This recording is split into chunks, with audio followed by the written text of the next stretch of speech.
We're delighted again to have Dr. Bruce Douglas with us today. And I will simply turn it over to you, Bruce. Thank you. I want to do two things in this session this morning. I want to talk about the complexities of the democratic idea.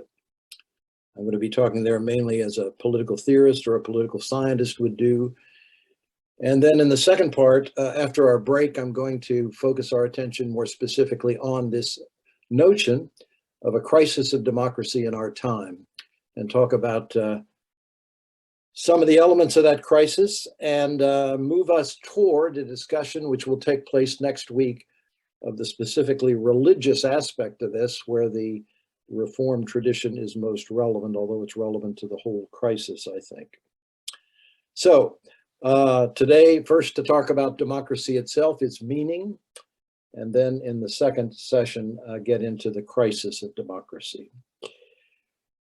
The word democracy conveys, I think, a mix of ideas which are oftentimes not understood in their complexity. It seems simple, but once you begin thinking about it and certainly trying to act on it, it's very clear that it has diverse meanings, and the diverse meanings lead to conflict.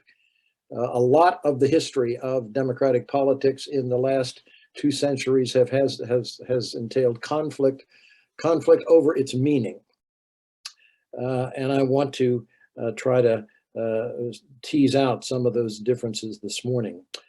But let me start with what I think is almost universally agreed upon, even by people who are on the margins of the commitment to democratic ideas and practices. I'm going to define democracy in with reference to 4 ideas, 4 concepts. Number 1, political equality. You cannot be a Democrat and not believe to some extent in the idea of political equality. It used to be one man, now it's one person, one vote, or more precisely, one qualified person to vote. I don't know of a political system that is democratic in the world that doesn't, to some extent, have considerations of qualification built into who is appropriately given the franchise. But there have been over the years enormous debates about who is qualified. And let me just list some of the considerations that have played an important role in that. The holding of property has been a huge part of that in the history of the American Republic.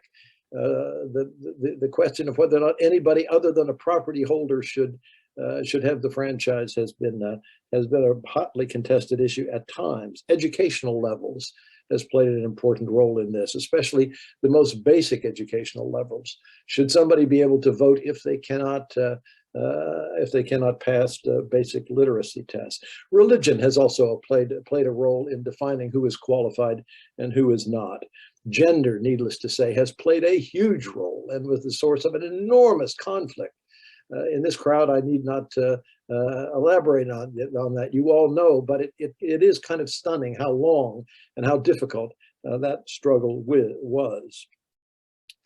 Age has also been a factor, and it continues to be a factor in debates about this matter. And I could go on. Those are just some of the more important considerations that have all played into debates about the expansion or the restriction of the franchise. But broadly, Democrats are people who believe in the first instance in political equality, one person, one vote.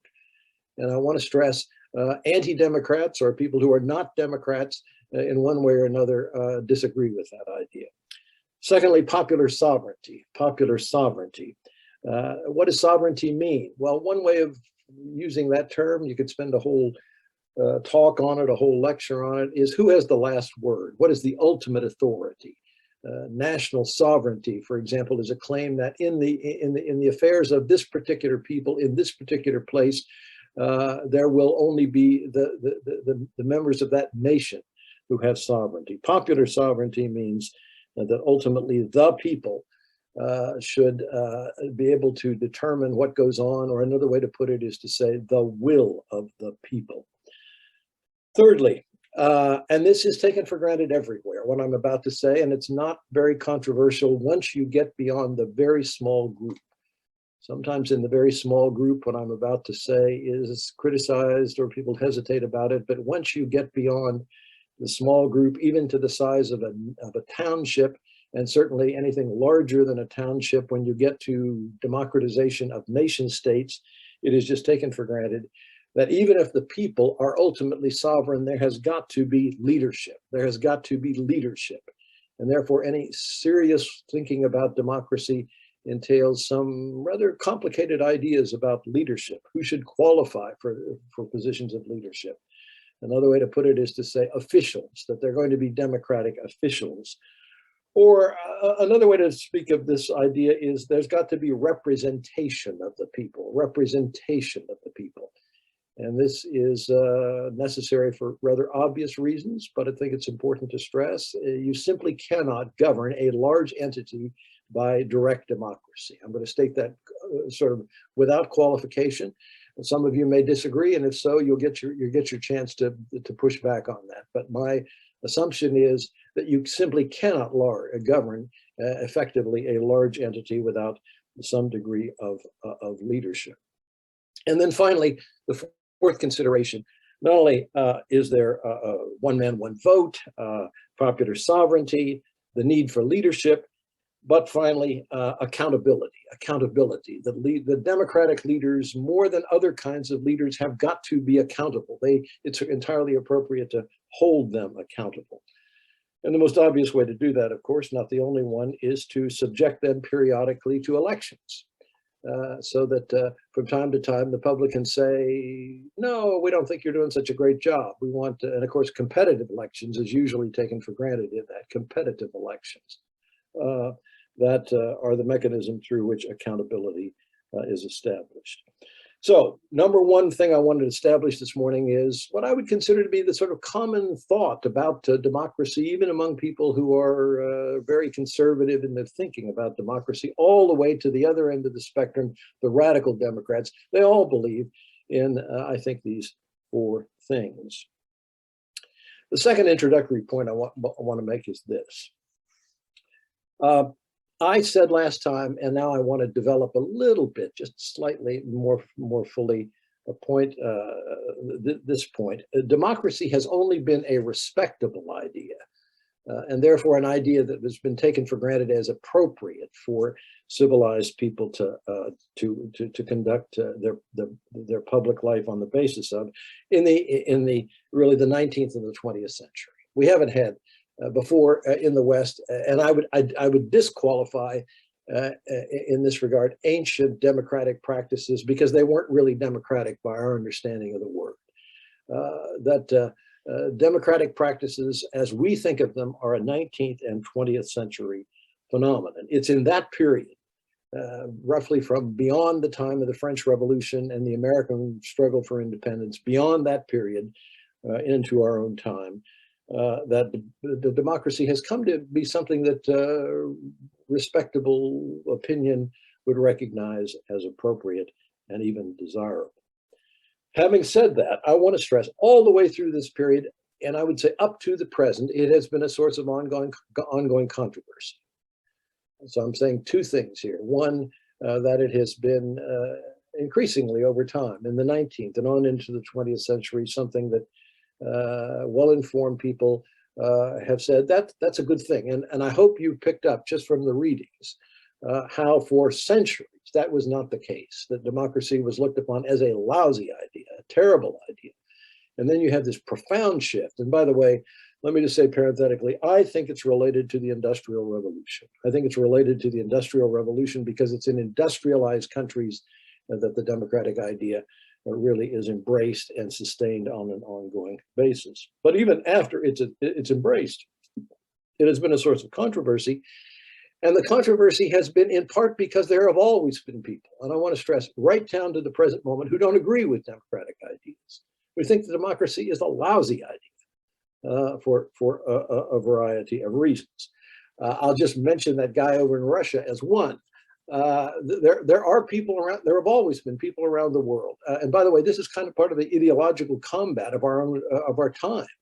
the Chinese communists in particular have launched an elaborate ideological sort of crusade against the democratic idea, saying that it really doesn't work and it doesn't work well, and look at the decadence of Western societies. This is a 21st century rehearsal of an old argument about democracy. So there's been from, I would say, anti-democrats, from non-democrats, from people who are skeptical about the value of this, from people whose interests are threatened by it, ongoing resistance, pushback, etc. I'm not going to talk much about the anti-democrats today, and you'll see why. I'm sure everybody knows what I'm talking about when I say they're just people who don't like this idea, and as much as possible would like to see it cast, as Putin said at one point, into the dustbin of history, echoing, shall we say, an earlier ideological moment in the history of Russian politics. Instead, I want to focus on here, I'm going to ignore the opponents and focus entirely upon debates among Democrats, debates among people who are committed to the democratic idea in one form or another. I think that's the most interesting thing about our time, that even though there are these opponents of democracy out there, and maybe we can talk about them if you're interested, I want to focus our attention here on debates among people who are in one form or another Democrats. And I'm going to focus mainly on the industrialized countries. I think even though you can generalize broadly and say there's a trend at work in the world that pertains to India as much as it does the United States, I think for purposes of this discussion, it is far better to focus on the industrialized countries. And as I talk about this now, getting into the heart of what I want to do in the first part of these remarks, I want to make a set of distinctions. And these distinctions hopefully will enrich and illuminate our discussion in the second part of our session today. I want to distinguish between three kinds of democracy: constitutional democracy, populist democracy, and liberal democracy. I want to stress the proponents of these, the people who practice them, the regimes that practice them, they're all Democrats. But they're Democrats who conceive of democracy in somewhat different ways and practice it in somewhat different ways. And I'm going to suggest to you that the crisis of democracy in our time has to do, in the first instance, not entirely, but in the first instance, with the conflict among these various different these different versions of the democratic idea. What's a constitutional democracy? Let me start there. Constitutional democracy. Another name for a constitutional democracy, much more common among people involved in the founding and the early development of the American Republic, is this: a constitutional democracy is a democratic republic. You've read that, if you've read that piece by George Thomas, you know what that means. I think that argument that he makes there is very important and very interesting. The founding fathers did not see republic and democracy as opposed in principle, but what they were aiming for was a democratic republic, or what I'm going to be characterizing here more as a constitutional democracy. What does that mean? Well, in the first instance, it means this: democracy built on a constitutional foundation. Democracy built on a constitutional foundation. And by the way, I would say historically the most successful, most stable, most effective democracies in our world have come about in that way. They have been built upon a constitutional foundation. And if a constitutional foundation was not there explicitly, as in the case of Germany after the war, they built it. They tried to create a constitutional foundation as the basis of their democratic politics. What does that mean? It means popular sovereignty, but in a limited form. Popular sovereignty, but in a limited form. And that in turn translates, and the limits come, of course, from constitutional restraints, constitutional safeguards, protecting against mistakes, excesses by the Democratic majority. And that brings me to the next point. A constitutional democracy, and this is one of those fundamental points I'll be making this morning, by design, a constitutional democracy is not simple majoritarianism, is not simple majoritarianism. Sometimes people talk about democratic politics as though a simple majority should settle everything. Well, the people who have designed constitutional democracies have been very skeptical of the utility and value of that idea. What do I mean by that?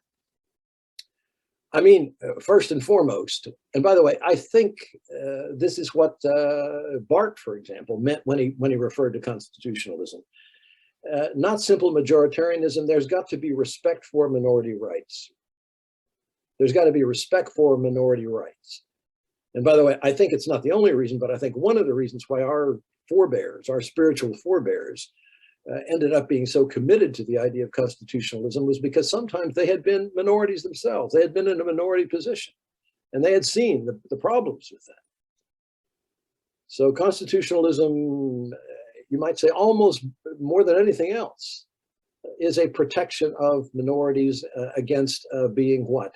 Violated, their interests, their rights being violated by majorities. And by the way, let me just say as an aside here, Frederick Douglass said that flatly at one point. He said, I am not an enemy of the American founding because it was constitutionalist. And he said, even though it's been very badly implemented, it is a protection for us if only it would be held on to, if only it would be fully implemented. That's one of the reasons why many of the abolitionists, not all of them, many of the abolitionists in the struggle against slavery were upholders of certain parts of the American founding, needless to say, not all. The other thing that is part of constitutionalism, and this is protection not just for minorities, but you might say for the whole population and the body politic, is civil liberties. That those the people who speak of constitutional democracy are referring to a kind of constitution which protects civil liberties, which in turn gives rise to all kinds of practices in the body politic that would be very difficult to have: free press, freedom of association of various kinds, if you didn't have constitutional protections.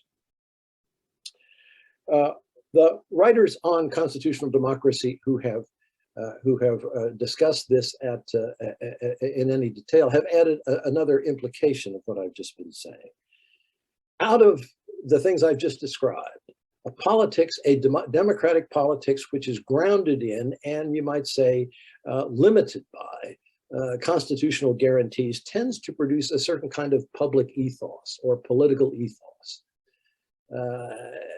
And many of the people who have written on this have emphasized that there's almost a kind of ethic that flows out of this, and the ethic is this: compromise, tolerance, patience.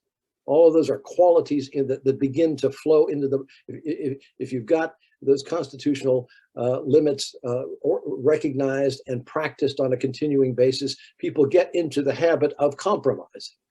You can't squash that minority. You've got to treat that minority and its interests seriously, or other forces in the body politic seriously. And so you get into the habit of compromising. You get into the habit of tolerating difference. You may be outraged by difference, but you're still inclined to say, my job is to tolerate it as a citizen.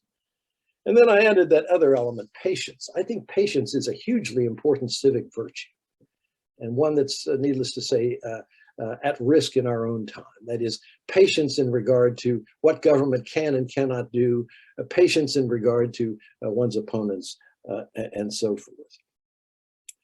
I'm going on and on here because it's a very important thing to grasp, this idea of constitutional democracy. Indeed, it goes so far as to be, I would go so far as to say, it's at the heart of what this course is designed to enable you to see and understand and grasp.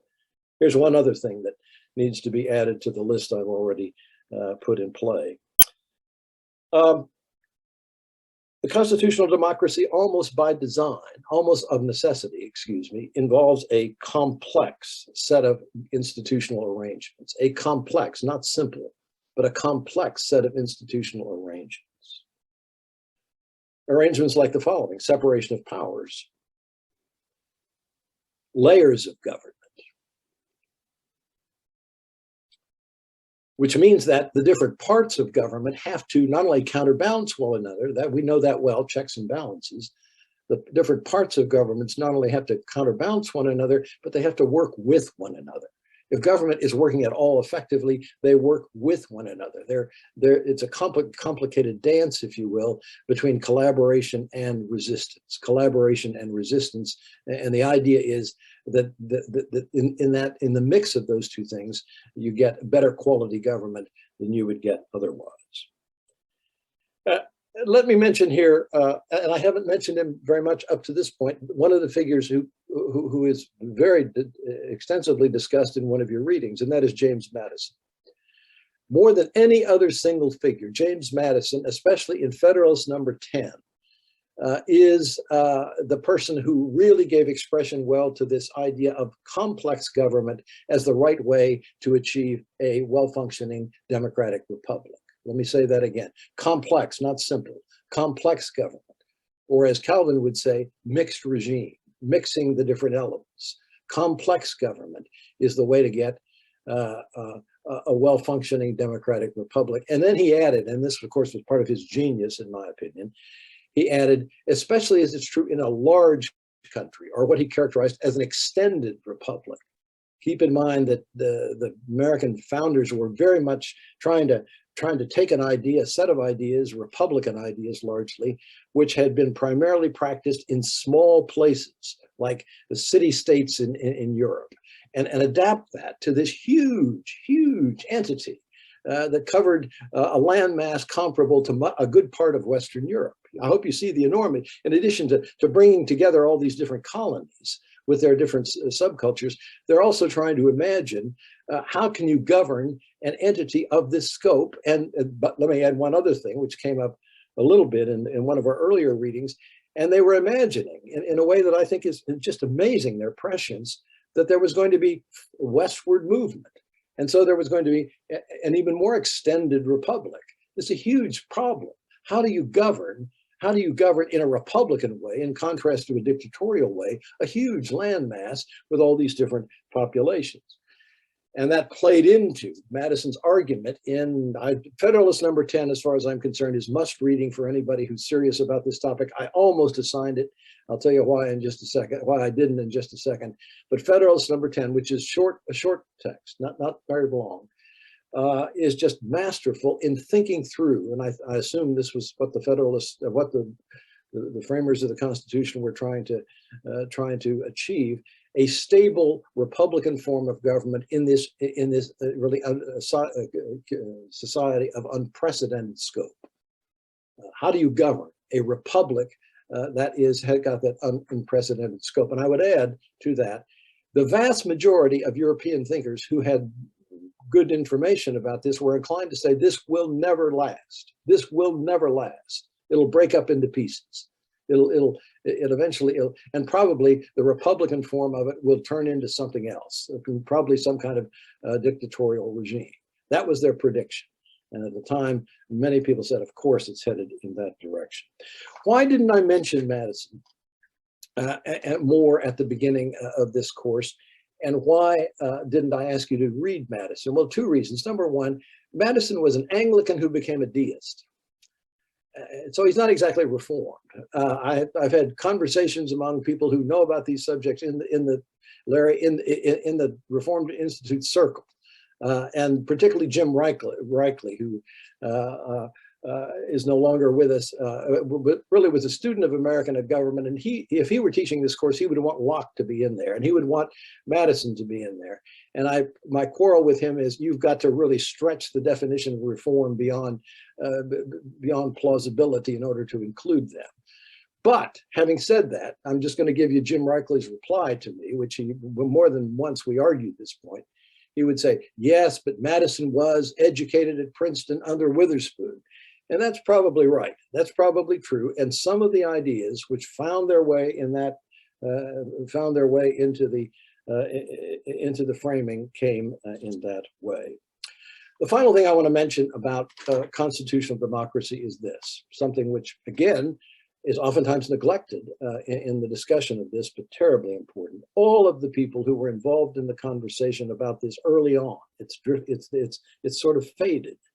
It's an interesting question about why it's faded. But all the people who were involved in this conversation, including the American founders, including Madison, and certainly the others who had any real link to the Reformed tradition in particular, emphasized the following. This will only work if you have leaders of a certain kind. And they have to be wise and virtuous people who are willing to rise above narrow political concerns to be statesmen. That was again and again the emphasis. You may remember you read Benjamin Rush, and Benjamin Rush was adamant about this. They've got to be educated in a certain way. That's one of the neglected themes, by the way, in democratic theory. And I think it's a loss, a very important loss. Madison, who was insisted upon the importance of institutional arrangements, proper institutional arrangements, would say in the next breath, and we also need these wise and virtuous leaders. One final word. I'm sure you all know that the word Constitution has many meanings. In the American world, it naturally conjures up in people's minds a written document. And in the subsequent development of constitutional democracy, especially in the post-World War II era, when all kinds of sort of new democracies were being created, that was the common meaning. The Germans had a certain document and so forth to sort of dot this I. They needed a constitutional convention and then a constitution that would be the foundation of their practice. But the English have never had a constitution in that sense. Instead, they have a set of legal traditions on which their constitutional foundation is developed, and it works, as far as I can see, just as well as a written constitution. And if you're a little nervous about contemporary certain uses of the Constitution in contemporary American politics, you might say it's not necessarily the best idea to have a constitution, a written constitution. There are even some people who say they're fundamentalists of certain articles of the Bill of Rights that maybe get us into trouble, and we would be better off not to have such specific formulations as the basis for our Constitution. Let me turn now to populist democracy. What is populist democracy? Often, but not always, it is a reaction against constitutional democracy. It is a reaction against constitutional democracy. Now, as I talk here about populist democracy, I'm going to be drawing upon not simply, indeed, not primarily American experience, but experience in the wider world. People who've written most extensively about this issue, this topic, including Muller, the Oscar author that I asked you to read a brief piece of. I think he's one of the best people writing on this subject anywhere in the world. That one piece of his is a kind of journalistic sort of illustration of his thinking. But the theorizing about populism has been drawn very much on Latin American experience, on certain European experience, and less so on American experience. And I think that's because the phenomenon they're talking about did not have that much traction in American life until recently. And of course, that's one of the most important things that we need to grasp about the current crisis.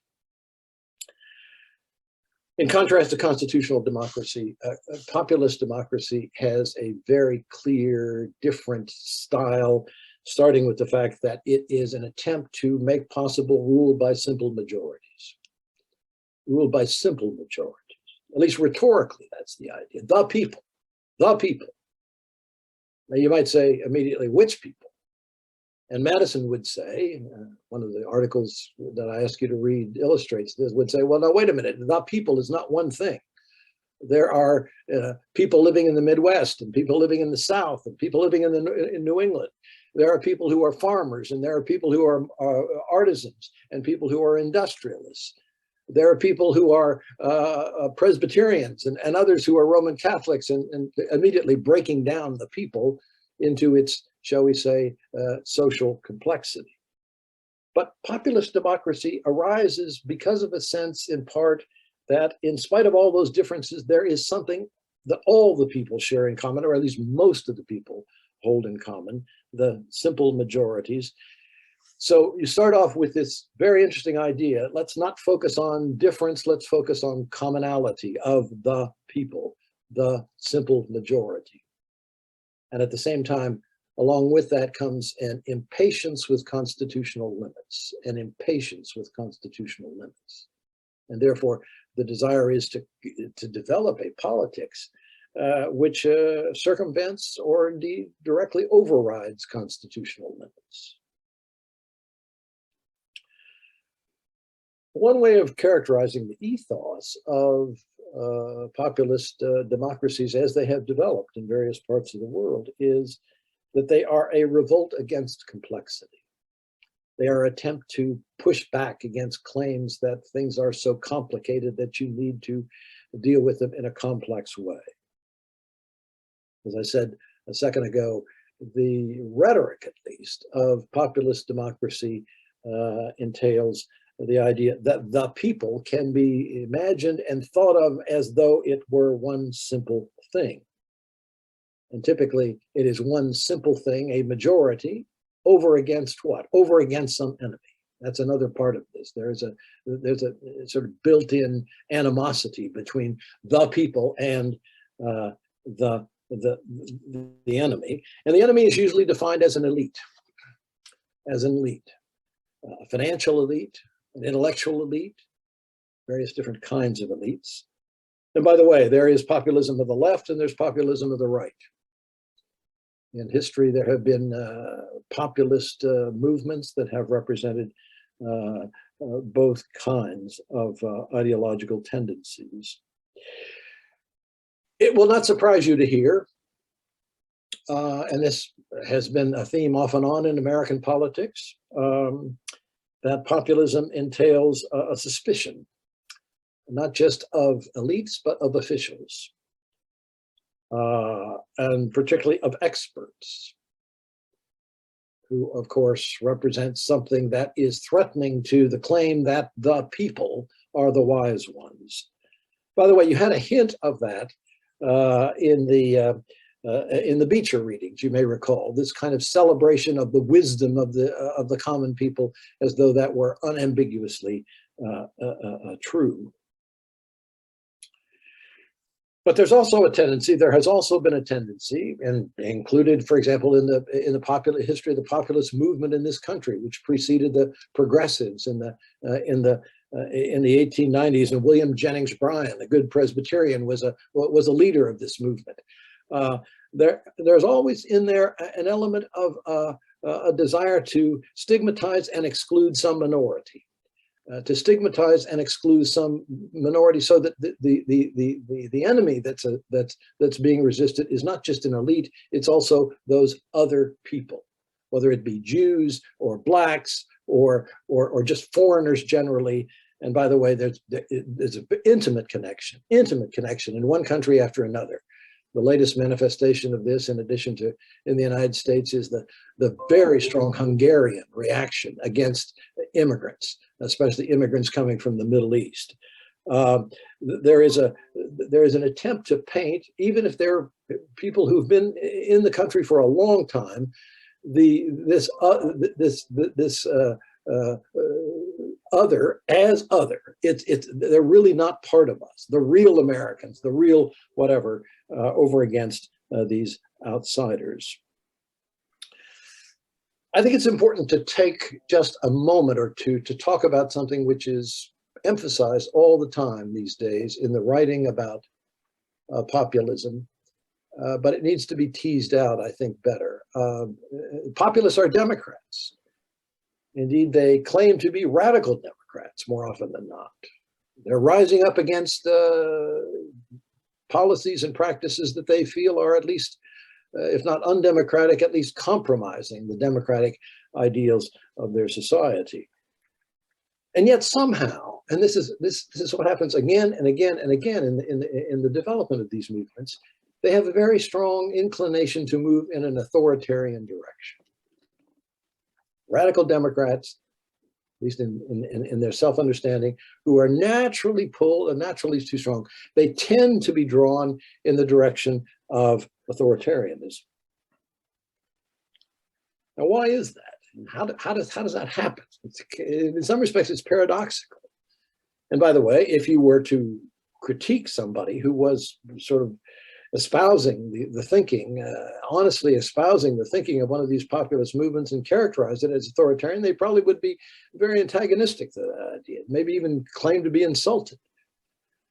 But historically, what has happened in the development of populist politics is this. There is usually fairly early on the emergence of the leader, who is the galvanizing agent. The leader, who is the galvanizing agent, who brings to the forefront impulses that maybe previously had not been very well organized and certainly not very well expressed. So you get the leader playing this galvanizing role, and then once the leader is in power, if the leader can get power, then there's a tendency to want to suppress opposition, This is a recurring pattern in the history of populist politics.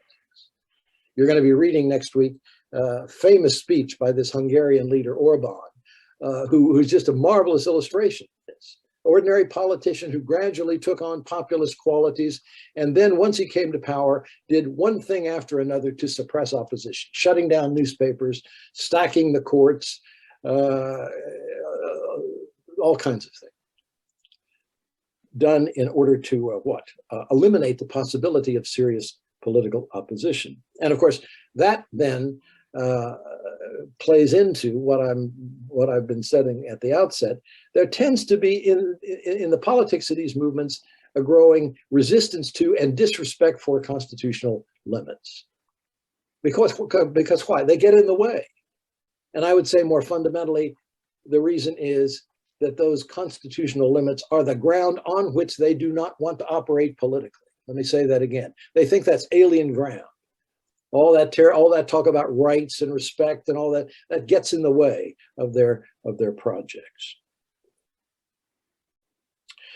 Another thing that needs to be mentioned here is that there tends to be in the development of populist politics a kind of anti-cosmopolitan quality.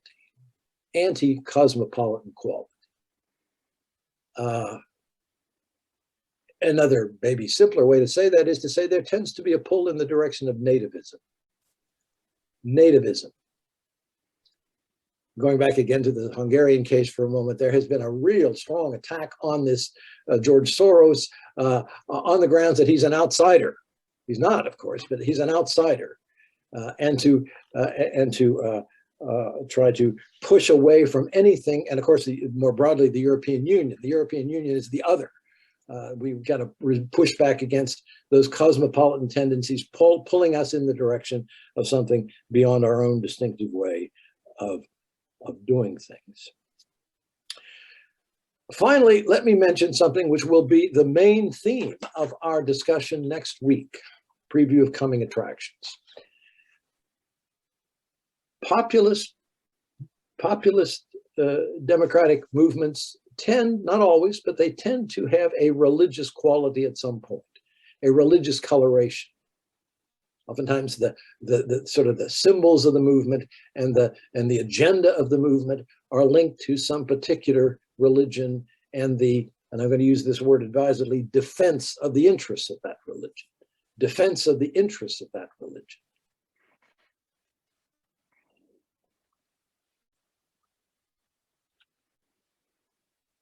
Now, I want to just briefly comment here on an issue raised by one of the articles that I asked you to read, the Pelley article about Calvinism and evangelicalism, because it's a point worth making. That's the theme of that article, and I think it has particular relevance to the American circumstance here. The Great Awakenings in America, which of course are the source of American evangelicalism, the Great Awakenings unmistakably had a populist character. Let me say that again. Especially the Second Great Awakening, Third Great Awakening had a populist character. And I don't want to link them to everything that I've characterized as populist, but a couple of things that are obvious. They had a very strong pull in the direction of a kind of anti-elitist definition of right religion. They were Nathan Hatch. I'm going to give you a bibliography of some other things to read, and there's a wonderful book by a historian called Nathan Hatch called The Democratization of American Christianity. And that book is about the Second Great Awakening, and the theme there is that these were people largely kind of Jacksonian in their orientation, coming after the founding of the country, who were tired of the religious establishment represented by Presbyterians, Episcopalians, and Congregationalists, mainly from the East, dictating the terms on which the religious life of the country was going to be carried out. And it was a populist rebellion, leading eventually to Baptists and Methodists in particular. It was a populist rebellion against, you might say, highbrow religion represented by the churches I just mentioned. Now, that sort of populist quality, and another aspect of it is very strong emphasis on a kind of religious individualism, which imputes to the individual, in contrast to creeds and confessions and established churches and all of that, to the ordinary individual, a kind of authority which previously would have been thought to be very problematic. It democratized Christianity in that sense. Now, given that background, and that's always been part of, shall we say, more conservative Protestantism in the history of our country. It should be not a surprise entirely that the populist appeal that Trump represents has had resonance in conservative American Protestantism. It's not just a new thing. It's something which has roots in a long history of prior developments. As I said, next week, we're going to talk more specifically about the specific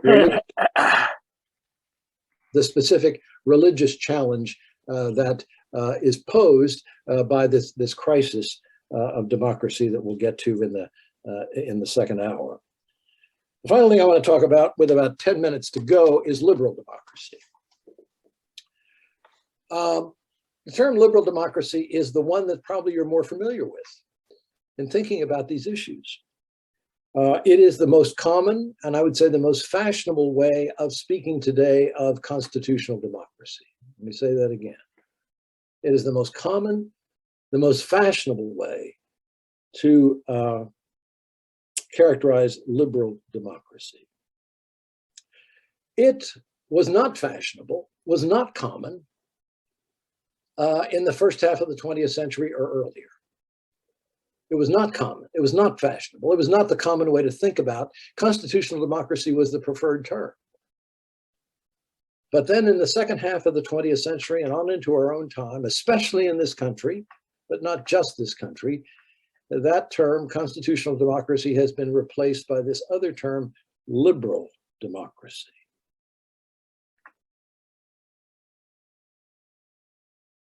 It was actively promoted in the aftermath of the Cold War, in the aftermath of the Second World War, excuse me, and during the time of the Cold War, as the way of thinking about this problem, especially again among Americans, especially in the USA.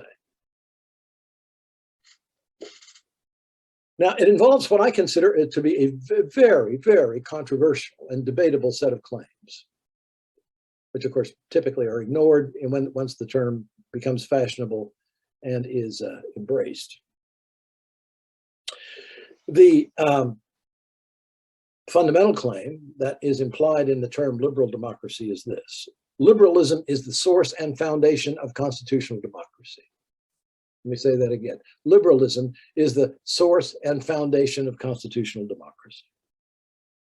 And typically, people who espouse this, people who call themselves liberals, and I'll define that term in just a second, people who espouse this term and this idea will oftentimes say, and it's the best way to conduct constitutional democracy, the best way to realize the promise, if you will, of constitutional democracy. Now, both as a historical claim and a claim about the well-functioning of constitutional democracy, I think those claims are very problematic. Let me say that again. I think both the historical claim involved and the claim about liberalism as the best basis for conducting the affairs of constitutional democracies, both of those are very problematic claims. And I'm going to challenge them here and in the remainder of the time available to us today and on into our next session. What do I mean by liberalism? I'm using that term in the, you might say, not the American sense. The American sense is very compromised and complicated. It's unusual compared to what you would find in Western Europe and more broadly the wider world. I'm talking about liberalism as a political philosophy which has existed typically in the form of liberal parties throughout the industrialized world. Let me say that again. In liberal parties, the Liberal Party of Britain, the Liberal Party of France, the Liberal Party of whatever, throughout the industrialized world over the period ever since we've had political parties going back to the 19th century. There have been liberal parties. We haven't had one in this country because in a sense we have two liberal parties. One is called Republican, the other is called Democrat. But in the broader sense, liberalism is a set of ideas which can be associated with names like the following. And I could give you a dozen, but I'm going to give you just a couple. John Stuart Mill. And if you want to understand liberalism as a philosophy, there's a short little essay, a short little work of his to read called On Liberty. Note the title, On Liberty. It's a classic articulation of a certain kind of liberalism. Liberalism in the middle of the 19th century in Britain. He was one of the founders of the Liberal Party in Britain in its heyday, when it was riding high in British politics. His essay is a classic articulation of the idea that we need to have cultural and social laissez-faire. Cultural and social laissez-faire. As much as possible, liberate people to live their own lives as individuals, making their own choices with as little legislation of the details of their lives as possible. Another figure, however, who is well worth reading if you're interested in sort of getting the genealogy of liberalism and understanding it well, is Friedrich Hayek, H-A-Y-E-K, and particularly his famous work, The Road to Serfdom, which was written in the middle of the great struggle of the 20s and 30s. Hayek is the source from which you get, and I hope you see here the complexity of this, the source from which you get the economic ideas of the Heritage Foundation, the economic ideas of Maggie Thatcher, the economic ideas of Ronald Reagan, Reaganomics. He was a pioneer in articulating those ideas at a time when his great nemesis, John Maynard Keynes, was riding high. Is kind of anti-Keynesian. I could go on listing a whole series of others, but those two alone are sort of capture the ethos of, and by the way, Hayek lived for much of his life in this country. Eventually got a medal from the President Reagan, and he characterized him, I love this, even though he was Austrian, came to this country late, he was characterized as a great American. Great American. Now, liberalism in that sense has as its central defining feature this one idea. Above all, in developing public policy, the thing we need to prioritize, the thing we need to privilege is personal liberty. And that needs to be translated into laissez-faire. Laissez-faire in the realm of cultural legislation, social practices, but also economic practices. Social, and I hope you see why I characterized earlier the Republicans and the Democrats are both liberals. If you will, the Republicans are the party of economic laissez-faire, and the Democrats are the party of cultural laissez-faire. And many people from outside our society look at it and say, that is really complicated. And indeed it is complicated, but from a European point, and I would say the wider world generally would treat this as anomalous. liberals generally are a party over against social democrats and others that might be mentioned. So to summarize, liberalism is above all a way of, it is not just a political philosophy, it bleeds into a moral philosophy that prioritizes individual liberty. And it comes very close oftentimes to being libertarian. Now, that's what it is. Now, what about this historical claim? The claim which is made by the proponents of liberal democracy as a label is this: liberals were the pioneers in the development of constitutional democracy.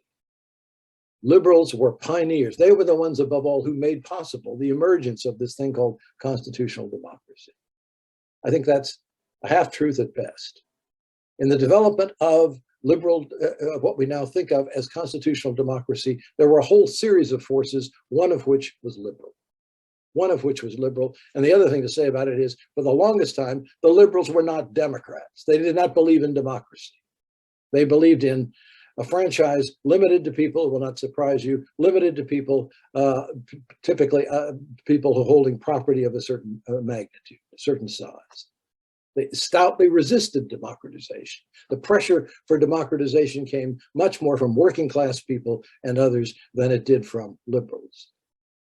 Now, liberals eventually became part of the mix of Christian Democrats and liberals and social democrats and yada, yada, yada, on and on, whole series of different forces that contributed to the emergence of constitutional democracy. And by the way, I would say, I do not believe that the American founding, generally the American founding fathers were liberals.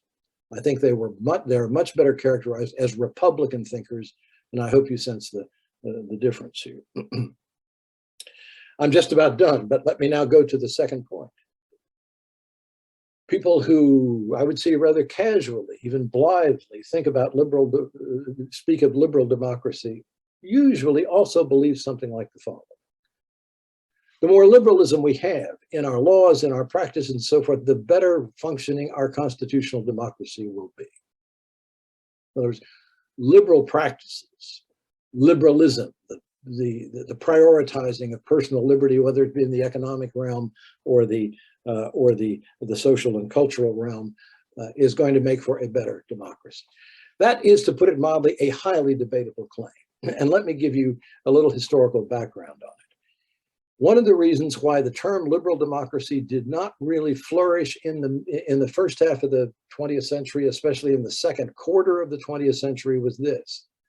There were many people who thought that liberalism was the source of the troubles into which the countries that were eventually afflicted with National Socialism and fascism it was the source of the troubles that they eventually experienced.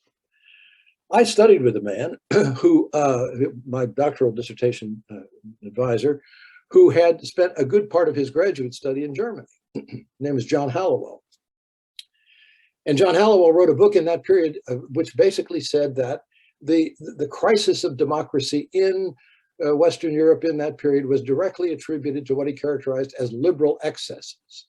That is, an excessive emphasis on personal liberty at the expense of other social goods. Let me say that again. An excessive emphasis on personal liberty at the expense of other social goods and social responsibilities.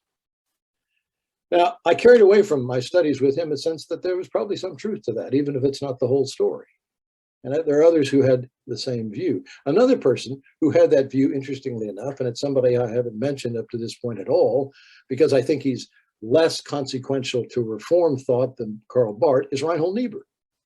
You may remember, if you've read any Reinhold Niebuhr, that Reinhold Niebuhr is a rather fierce critic of liberalism. A rather fierce critic of liberalism, in part for the reasons that my dissertation mentor had. And another person who was a rather sharp critic of liberalism at an earlier point and saw it as a kind of ideological opponent that needed to be pushed back against was Abraham Kuyper.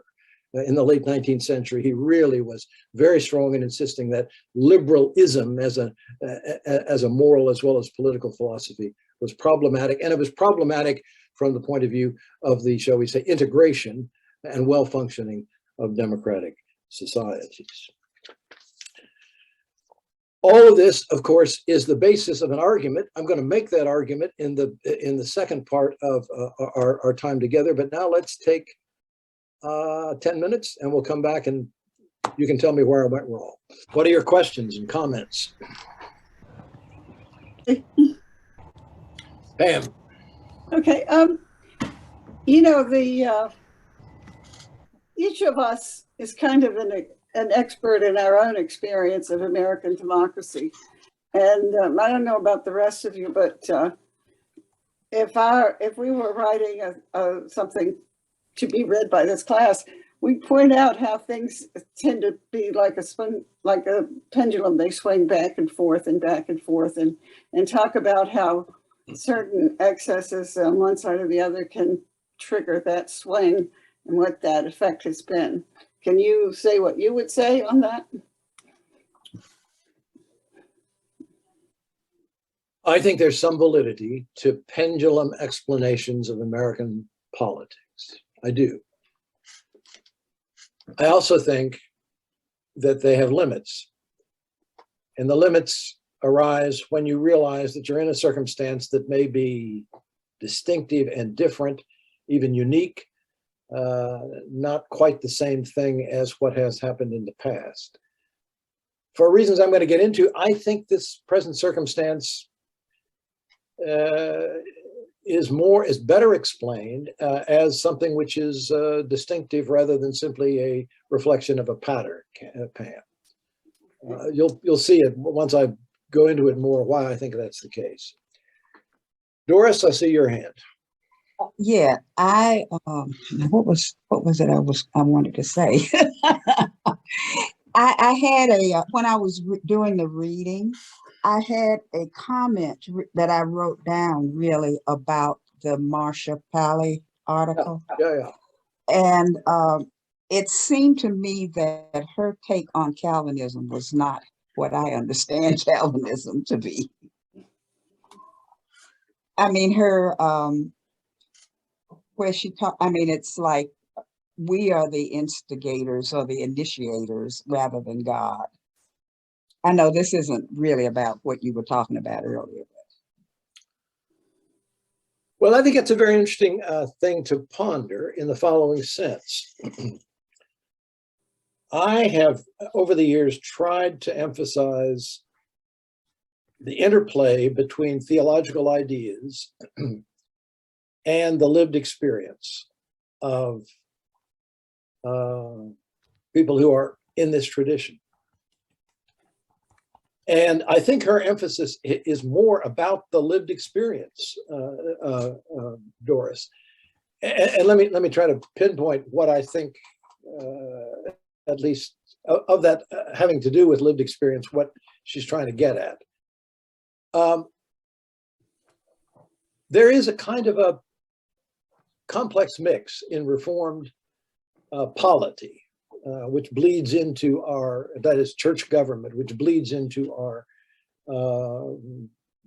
participation in public life. And that complex mix is respect for authority figures and an active encouragement of participation, especially by lay people. We're not Roman Catholics in our respect for authority figures, and yet we've got authority figures.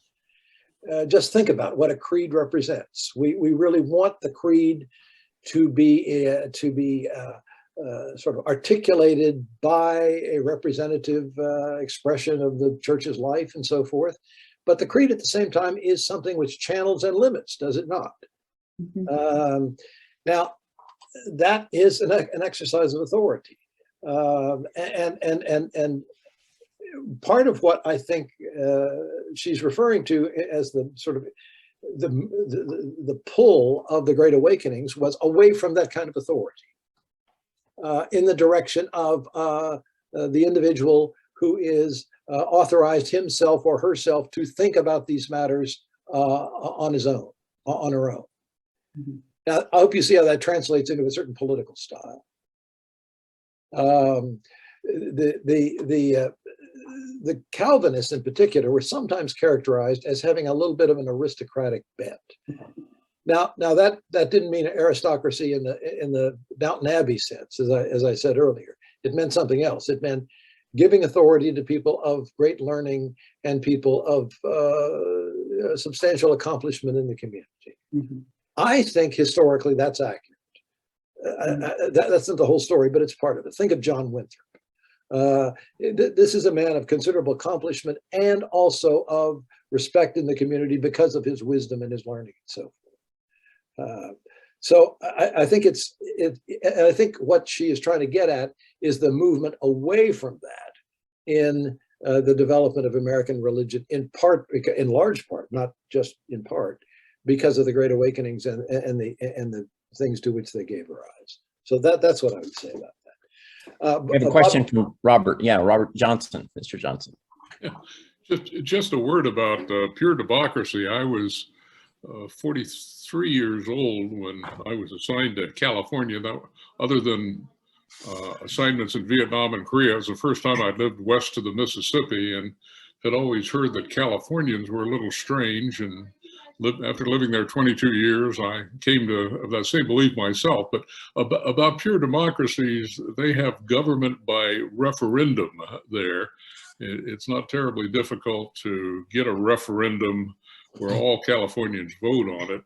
And it's a terrible way to do government. And the prime example of that was their Proposition 13 that put a cap on property taxes. And the unforeseen consequence of that was after 30 years, people living next door to each other, one could be paying 4 times as much property tax for exactly the same property as the other. So pretty much proof that pure democracy is not a great way to do government.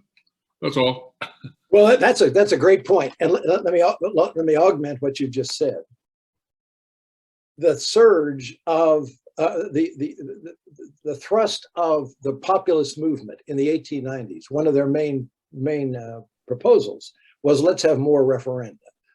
Let's decide more public policy via the direct will of the people manifested in that form. And that was in a different way part of the progressives as well. So that became rather influential in American public life at that time, in contrast to in the past, in part because of people who actually called themselves populists. Bruce, one more question from Doris, and that is, what exactly is libertarianism? I can here, Doris, I can be brief.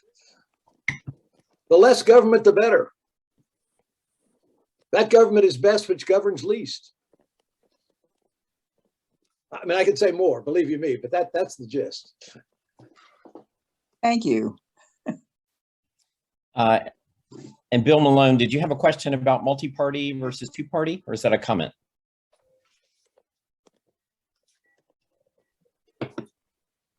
Well, it's primarily a question in terms of the result that comes out of it. My exposure to multi-party government has been that it's just too weak, and it leads to a strong man in, at least in the United States until fairly recently. The two-party government seemed to produce a much more much more compromised position. Well, this is a topic which I had colleagues at Georgetown who spent their whole lives studying. So let me just make 2 comments about it. I think generally, I can see the point you make up to a point. I think especially in a society which is fractured along many different lines, it's very difficult to get a stable coalition government. I take it that's the heart of it. Difficult to get a stable coalition government. That's the downside. The upside is this, and it's not a small upside. Multi-party politics is more conducive to compromise than two-party politics where they're duking it out. Because, and especially is that the case if one of the parties feels that they can really find a way to dominate, then they're in a position to take charge and do what they please. I said it before and I'll say it again. I think one of the informal properties of constitutional democracies, when they work at all well, is a kind of taken for granted need to compromise, need to work together. And when I would say, Bill, generally, when American government has worked best, it has been at all levels because of the need for that kind of working together. And as we all know, there was a time, particularly in the United States Congress, where that was just taken for granted. And of course, there have been other times where the result is where that has not been the case. Anyway, but that's a very that's a perfect illustration of why thinking through the complexities of democratic politics is a challenge.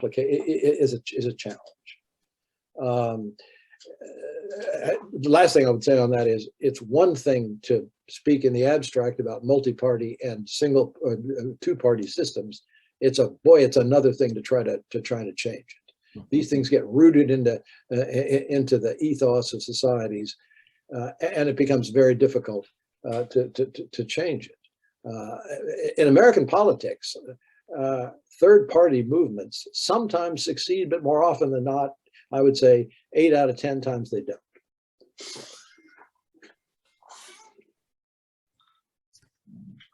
I don't see any more hands or comments.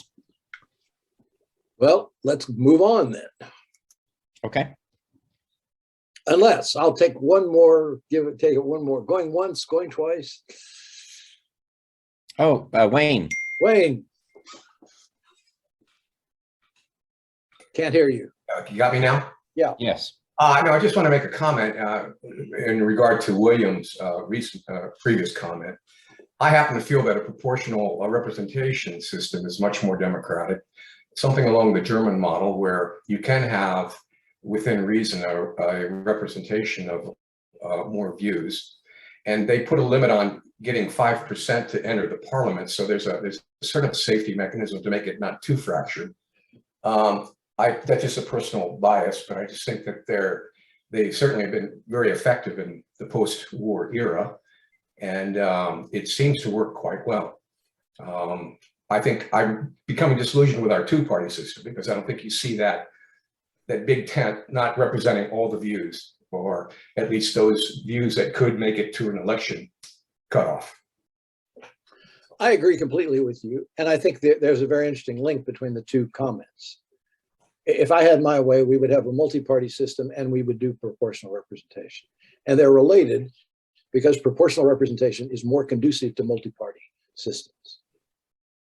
And by the way, those things have been seriously talked about in American politics. It's right now is not exactly the ideal time to be talking about them, but if you think about the consequences, you said earlier something just a second ago, in a two-party system, it is kind of assumed that both of the parties are going to be Big Tent parties.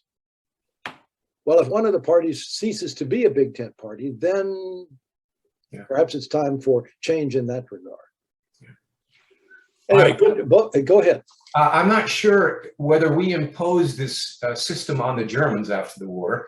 I know that we pretty much recreated the government and forced them to make a more democratic system, federal system. But I find it interesting that we sort of forced the Germans into making this great federal system, and this sometimes causes anxiety and also frustration on our part because they can be more independent than we'd like, I suppose, or the different states can, but nonetheless they're able to make their society work very efficiently, very well. And I guess there are just some common things in the German psyche or the DNA that allows them to address social issues like we could never even imagine.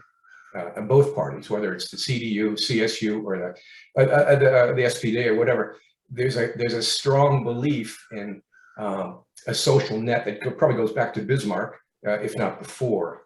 and that's sacrosanct. So I think Germany is just a fascinating case. And so far, at least in the post-war era, they've done quite well. Well, the majority of Western European constitutional democracies have plural party systems. Yeah. And I think that's not entirely an accident. They're skeptical about the value of a two-party system. Yeah. And I don't know the answer to your question. I'll look at. I think that's a very interesting question. How did that happen? Did that happen with? It certainly didn't happen with American encouragement, but it might have been over American resistance. I don't know. Well, there was a tendency after the war, at least in the national security apparatus of Germans, to really diffuse that. And within each German state, you certainly have a mirror image of the federal government. So within each German state, you'll have a Ministry of Interior, you'll have their own police force, their own intelligence service, and that applies to every state in Germany. You have an overriding federal, at least in the security apparatus, an overriding federal agency for the protection of the Constitution, but it has no power really in many regards over the state activities. So it's a very complex but very interesting dynamic. And as I said, I think a lot was imposed by the Allies on the Germans after the war. As I say, I'll look that up. I'm very interested in that. So, Bruce, if you have time for one more, I think Bill has his hand Sure. up again. Bill? I noticed I have a classmate from Maine who, of course, is very much a supporter of the proposition that you have every voter vote, 1 through 6 or whatever, and that was done in the New York mayoral election, I think, recently, and produced a great deal of confusion.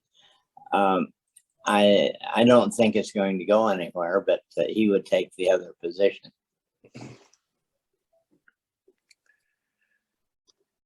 Just one comment about the confusion. Anytime you change in any significant way electoral mechanisms, there is going to be confusion. That's a given. It takes enormous effort to overcome that confusion, and even then. In this second part of our session, I want to talk about the crisis of democracy. The idea that there is a serious crisis of democracy in our time is now a commonplace. I know from the faces on this call that they're just, most of you are well-read people, well-informed people. You've probably encountered that phrase dozens of times. I want to offer a somewhat different interpretation than maybe you've read or heard about. What is this crisis? What's the evidence for it? And then finally, just a word or two about the challenges it presents. And I'll be leading into, in the latter part of my remarks, what we're going to be doing next week. I want to focus, as I said before, in this part of my remarks as earlier, on the industrialized nations.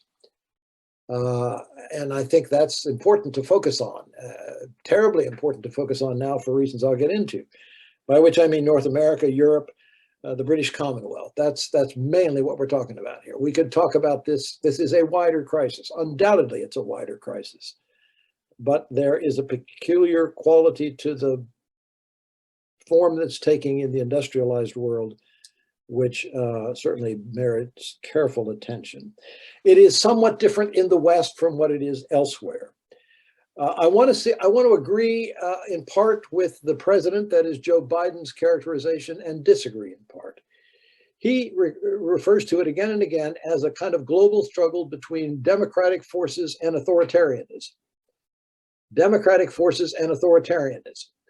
And of course, he's talking there about power forces that are every bit as much, if not more, active in the outside the industrialized world as within it. But I want to, while agreeing with that as a general sort of formulation, global formulation, I want to say it's not quite the right way to think about it in the industrialized world. And in the industrialized world, I want to say the following. This crisis is a struggle between two different kinds of democracy. Let me say that again. In the industrialized world, it's a struggle not between democracy and authoritarianism as such, but rather between two different kinds of democracy. And the thing that's really striking and frankly troubling, whoa, is it troubling, is the fact that this crisis has been, at least in some countries, happening in well-established constitutional democracies. A lot of times people today treat this as something analogous to, maybe even closer to, identical to the crisis of the 20s and 30s. No, that's not the way to think about it. This is worse, because in the 20s and 30s, the crisis on the whole was not very deep in the constitutional democracies. Yes, there were figures in the United States, in Britain, in the Netherlands, and so forth, who were kind of populist critics of constitutional democracy. There were even fascists at work in those countries, but they didn't really make much headway. They didn't have wide support. And people often inferred, therefore, that the reason why that crisis developed in the 20s and 30s in Western Europe was because you had relatively new democracies coming out of the First World War, new democracies with no strong roots that were looked upon by much of the population as alien. And therefore, this was essentially a kind of growing pains problem of democratic institutions. You cannot say that about the current crisis, because we've got a crisis of constitutional democracy in, you might say, its heartland, especially in the United States. It's not just the United States, but the United States is such a dramatic case. That differentiates us sharply from the 20s and the 30s. Indeed, I think from the point of view of serious students of this subject, it kind of takes your breath away to realize that it's happening in places that are among the most well-established constitutional democracies, where for the longest time, I mean, much of the 20th century, especially after the crisis was averted in the 20s and 30s, it was taken for granted that they were stable, and and there was not going to be any deep crisis of faith in democratic institutions. Now, having said that, I don't want to exaggerate it for the following reason. And one of the reasons I ask you to read the piece on the sort of question of whether or not people are losing faith in democracy is that he makes it very clear that it's not majorities. At least the data would not suggest, the public opinion and other kinds of data would not suggest that it's majorities. But as we all know, and this is a kind of obvious point that needs to be made, it is, even though it's not majorities, it is significant, minorities of significant size, of significant magnitude. When a third of the American people, for example, suggest, well, maybe we need I would be open to the idea of a military government. I would be open to the idea of some sort of dictatorial government. That's astonishing. Those numbers in years past were tiny, tiny little numbers. And now they're significantly, much significantly higher. And the other thing about this is, we all know this. This is not a news flash. It doesn't take any kind of expertise to know this. Not only are these numbers higher, but there are among those people a good number of people who are prepared to act on that in ways that have become politically significant. So we have a significant percentage of the population who have skepticism about democratic institutions as they know it, which means constitutional democracy, and are willing to take actions which reflect their skepticism. I want to say one other thing about this. It is clear that this challenge is coming from what I characterized earlier as a populist current in our politics. It is so obviously a populist current in our politics that I don't think can be appropriately characterized or thought of in any other way. John Muller's piece is a very interesting discussion. I think it's frankly one of the better pieces. It's a short piece, the populism and the people. I commend that to you. He's one of the leading authorities on the subject. It's a really good article, and I want to just highlight a couple of things he says there. He says, in the current form, at least, it is not Nazism. Sometimes people use language like that, very casually. And part of the reason it's not Nazism is because it's not very well developed at all ideologically. Nazism was rather well developed in terms of ideas, serious ideas. This is more what I think at one point he characterizes, and I like this distinction, it's not so much a ideologically well-developed movement, it's kind of a syndrome. It's kind of a syndrome of people who've got a certain way of thinking about politics and a certain reaction to the events of our time. So there is a crisis. It's a very serious thing. It's a troubling thing. And I want to stress above all, it's a surprising thing. It's a surprising thing given the history of constitutional democracy in the countries where it is taking place. So the obvious question is why? And of course, you will read dozens of books on this. There's a kind of cottage industry of explanations. I want to stress two or three things. One of the most important is this. People who defend constitutional democracy, who articulate the ideals of constitutional democracy, will say, and probably many of us in this room, if we had to defend it, would talk about its inclusiveness, the fact that this is truly inclusive democratic politics, respect for minorities, and in fact, it's becoming more self-conscious and inclusive every day.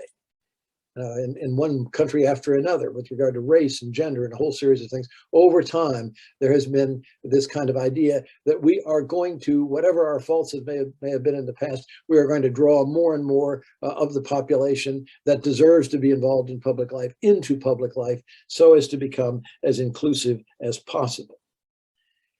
And for that reason, there's a kind of aura about constitutional democracy of inclusion. And the implication oftentimes is, well, it should serve everybody well. It should serve everybody well. Now, here's to state the obvious. It doesn't. It doesn't.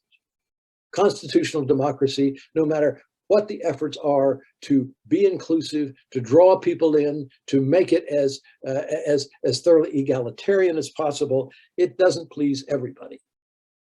There are outcomes and practices that are offensive, and they have been all along. The striking thing is that now more and more it appears that there are a good number of people who are offended by what happens as a result of the development of the ethos of constitutional democracy. And I would say this is becoming more evident and more obvious the more we work hard to make it truly consistent with its ideals. Let me say that again. It's clear that it offends some people, that they're really disturbed by it. The more efforts are made to take the race question, for example. Our society has for a long time, centuries actually, marginalized and excluded people of color. And now there's efforts being made, at least part of the political leadership of our country are making efforts to overcome that and to provide more inclusion in that regard. Well, to state the obvious, and it's sometimes shocking if you're kind of sort of a good humanitarian thinker yourself, it's shocking that there are people who are offended by that, who don't like it. So part of what goes on in a constitutional democracy is a set of politics and practices which, while at the same time including some, exclude others, or at least marginalize others and offend others as being problematic. Now, I don't deny the validity of the claim made by those who say this is in large measure a matter of economics, but I think it's a half-truth at best. In large measure, a matter of economics. Now, Muller points out, and others agree, that there has been a surge of populist politics since the Great Recession in 2008. That's absolutely true. If you trace it out, there has been a surge of this kind of stuff developing in one country after another, particularly after the Great Recession of 2008. But it preceded that. It didn't start there. It was there before. It was there for example, in Britain, where, and I hope you understand this, that Brexit in no small part was a result of policies adopted by the Tony Blair government. Tony Blair was a big proponent of multiculturalism, a big proponent of a Britain which was more inclusive. And that provoked a reaction in a good part of the electorate, which moved in the Brexit direction, especially when it was linked to immigration fears. So yes, economics is part of it. And it probably, just to complete that argument, if somehow, I don't deny for a moment, that the effects of globalization have created a circumstance in which there is unacceptable inequality in our societies, one after another. That is a fact. And I think it's a very important part of it. But if that problem somehow could be relieved, let alone solved, I don't think it would solve the problem that is being posed by the populist resistance to, reaction to constitutional democracy at all. And here's why. I think a lot of the impulse for populist politics, populist kinds of democratic politics in our time comes from what the sociologists call status anxiety. Status anxiety, that is, people who were had a certain status position in society, and then they are threatened by the emergence of people who might what? Compromise their previous status position. There is, of course, a lot of writing about it, and I think it's absolutely right, white resentment. Well, where does that resentment come from? And you might say, what possibly does white people have to resent? Well, it has to do, of course, with a position in society that is to some extent threatened or compromised. That's a part of it. Related to that is another thing, and I'm just, all these things I think are linked, but they're distinguishable, and they need to be distinguished for a good analysis. A deeper issue, and we're going to get to this next week a lot, has to do with identity politics. Now, identity politics sometimes has to do with simply the identity of a particular group of people. But in this case, I'm referring to something much broader. I'm referring to the identity of the nation, the identity of the nation. I think a big part, if you look at the writing, the rhetoric of people who've been successful in developing this kind of populist challenge to constitutional democracy, a good part of their appeal has to do with the fact that they are appealing to a certain understanding of the nation's identity, which is, to go back to my earlier characterization, is exclusionary or limiting. They're the real Americans and the other Americans. And of course, what triggers that is the sense that things are in flux. Things are in flux. Let me go back to the Tony Blair analogy. He himself has said that maybe he overplayed his hand in the late 1990s with regard to proposing the ideal of a more inclusive, a more genuinely inclusive Britain. That's precisely what I'm talking about, because that, among other things, that threatened the self-understanding of people who thought of Britain in a different way before that idea was introduced. And then a final factor, I'm sure there are other things that you could add to my list, but a final factor, which is, I don't think it's nearly enough emphasized, is the issue of control. Control. And I mean control in a very down-to-earth practical sense. If you are living your life in a certain way where you took for granted a kind of environment that was well established and well known to you, and that environment was in flux, and you sensed that it was in flux, you sensed that things were happening in your community, happening in your state, happening in your nation, that in one way or another compromised what you believe to be your interests. It creates anxiety. It creates anxiety if you feel, note the phrase that oftentimes is used in connection with immigration. It's out of control. It's out of control. Well, what is the answer to control? And I hope you are sensing the answer already. I've got to find something which will enable me to control things. And one of the things that populist politicians historically have appealed to is, I can solve that problem for you. I can solve that problem. there's been some wonderful writing on the emotional appeal of authoritarianism, the emotional appeal of authoritarianism. Why would somebody be, a thoughtful person like somebody on this call, why would they be attracted to supporting somebody who is clearly an authoritarian leader? Well, the answer is, if in the environment I'm in, I think things are going the wrong way and it's out of control, and this figure steps forth who says, I can solve that problem. I can solve that problem. Give me your support. Rally to me. I can solve that problem. Then that, I think, goes a long way towards explaining the appeal. Not to speak of other things that might be mentioned. So, for all those reasons, I think we can understand this reaction that has turned into an anti-populist surge in our society and others. Another one would be, and you're going to read about this next week, Hungary, which is almost a test case for many of the things that populist politics represents, where it's gone much farther than it has in most other places. The goal in all of this, from the point of view of the person who is attracted to the populist leader and the populist movement, I would say, is the following: to get control in a situation where control has been very difficult to establish, to get control, and to get control in a way that what satisfies my concerns, my aspirations, my interests. Oftentimes the feeling is the older version of my society is slipping away. This is a way of holding on to it. Let me say finally one thing about constitutionalism in this connection. I think constitutionalism is ground on which some people are comfortable and others are not comfortable.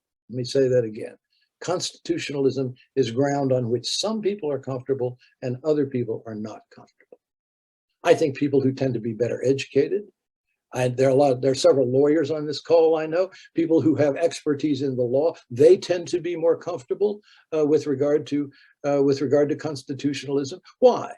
Because it involves complicated maneuvers, complicated intellectual maneuvers that require expertise for that kind of, in order to achieve good results. And the intellectual ground of constitutionalism, I think, increasingly is recognized by populist politicians as alien territory. Let me say that again. The intellectual ground, fighting on the grounds of rights, is not the best terrain for them. It's one of the reasons, for example, why the European Union has been resisted in many countries, because the European Court of Justice, in particular, provides a terrain on which people who are drawn to the populist cause are feeling that it's not their terrain. Somebody else is likely to win on that terrain.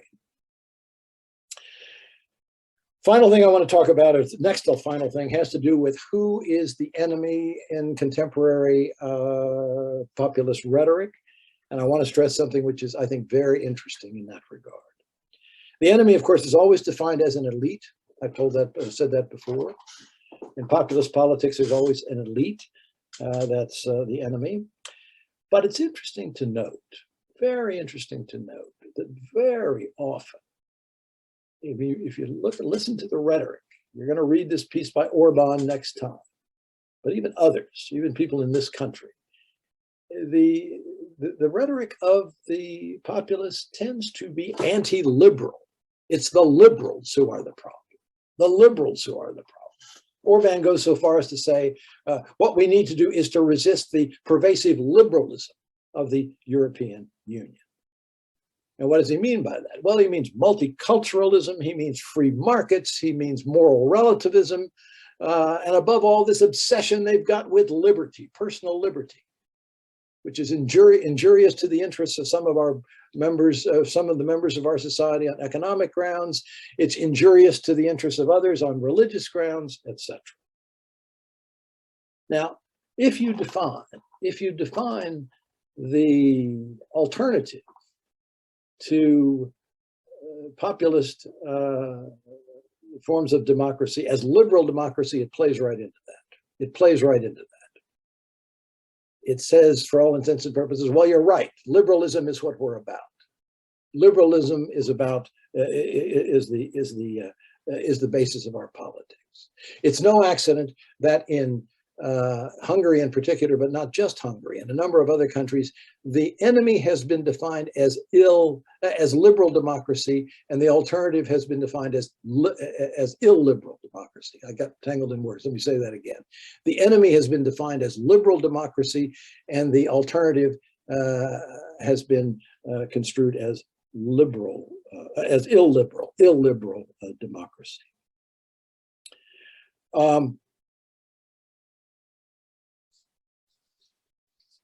What would it mean to pursue? We're going to pursue the project of an illiberal democracy. We're going to talk about that more next time. You'll get a sense of it from reading Orban's piece.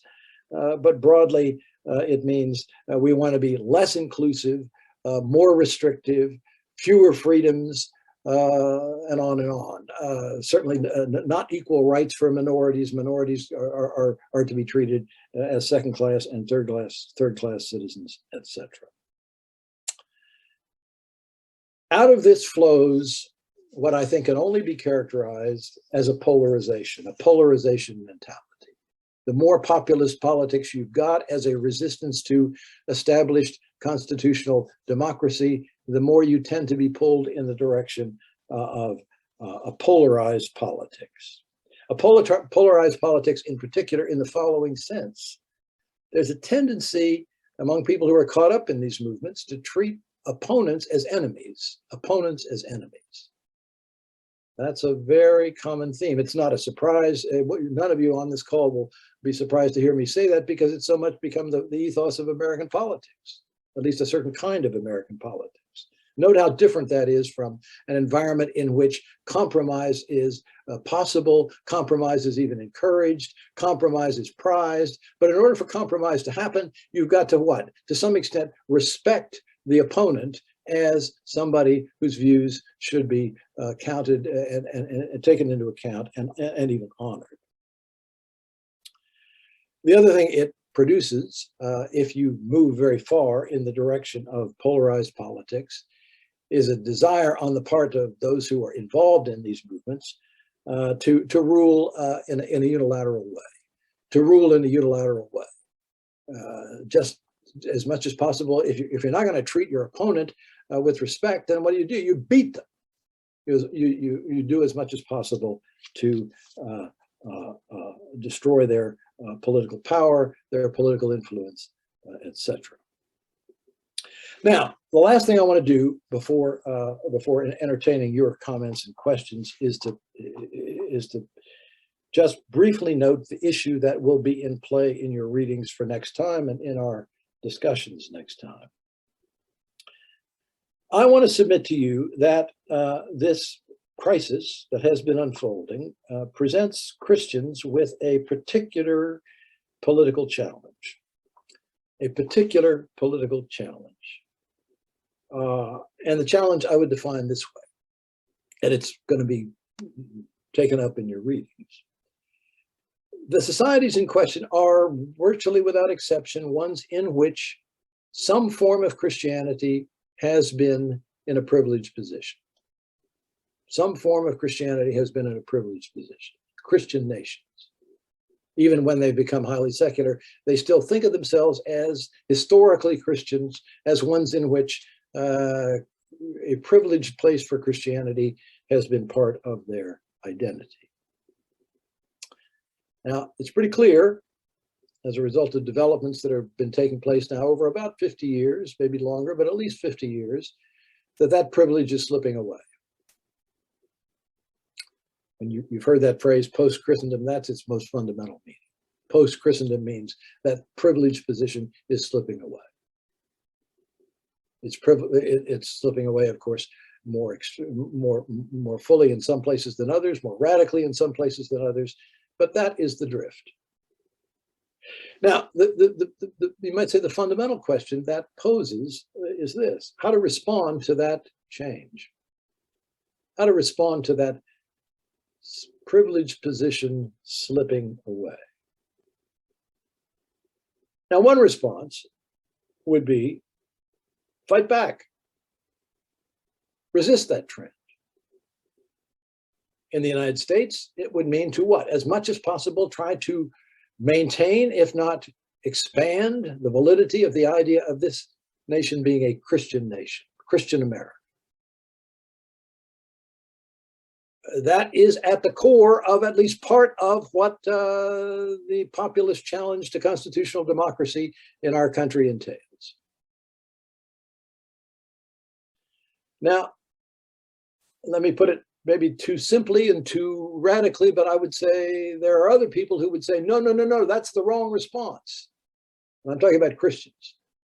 There would be other people, probably some of them on this call, who would say that idea of trying to hold on to or recover Christian America, that's absolutely the wrong idea that's the wrong response for Christians to have. Now, the obvious question, even if that's your instinct, the obvious question is, why would you favor the latter and not the former? Let me say that again. Why would you favor the latter and not the former?